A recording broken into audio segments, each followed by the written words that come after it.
কারণ ওদের জন্য তো কোথাও যেতে হবে।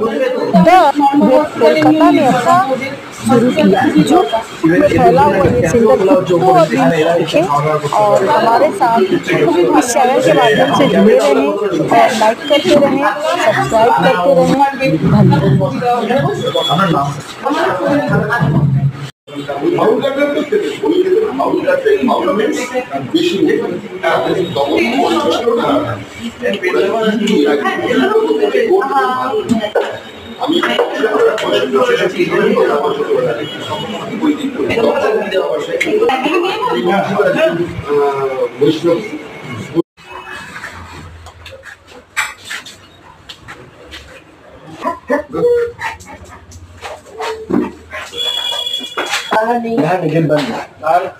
এটা একটা গুড কোয়েশ্চেন। আমার খুব ভালো লাগলো যে কেউ এই কোয়েশ্চেনটা রেজ করলো। Thank you ma'am. বেসিক্যালি হচ্ছে যে আমি আমার কাছে নিজেদের কাছেই আমি ইন্ডি ডগ অ্যাডপ্ট করি।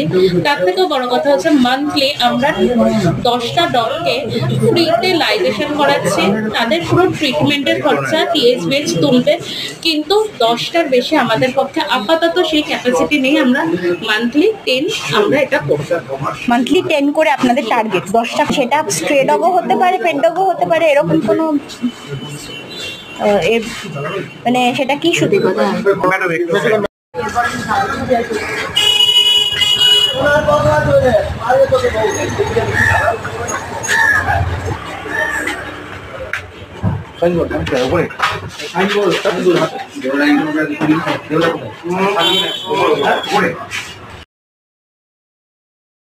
হয় তাহলে করার, নাহলে তো বাড়ির যত জিনিস আছে বা ইভেন ডগ ফুড রয়েছে, যে ডগ ফুডগুলো মানে ডেইলি ওয়ান যদি দেন তাহলে কি সেটা তো প্রপার নিউট্রিশন সব কিছু ওদের শরীরে পৌঁছায়। আপনার নাম? আমার নাম তানিয়া দত্ত। আপনাদের কতগুলো বিয়ে আছে? আমার বেসিক্যালি আমি ইন্ডি ডগ, আমি স্ট্রিট ডগ লাভার, ঠিক আছে। আর আমার অল টোটাল মিলে 18 ডগস আই হ্যাভ। তার মধ্যে আমার ব্যাঙ্গালোর, গোয়া যেখান থেকে আমি অ্যাডপ্ট করেছি সেখানেরই বোর্ডিংয়ে আমি রাখি তাদেরকে, কারণ আমার বাড়িতে অত ক্যাপাসিটি থাকে না। আমার বোর্ডিংয়েও প্রচুর ডগ রয়েছে যেখানে আমাকে পেইডে রাখতে হয়, কারণ তারা আমার উপরে কোনো রকম, বিকজ তারাও বিজনেস করছে, এটা কোয়াইট নর্মাল, এটাকে আমাকে রেসপেক্ট দিতে হবে। তো আমার মনে হয় যে আমার যদি অল টোটাল বলে তাহলে 24 ডগস আমার কভার হয়ে যাবে। যদি কেউ বেড়াতে যায় তারপর ডগ কি এখানে রেখে দেওয়া যাবে, এরকম কি কোনো ব্যবস্থা আছে? না, বোর্ডিং ফ্যাসিলিটি এখানে সেরকম ভাবে নেই।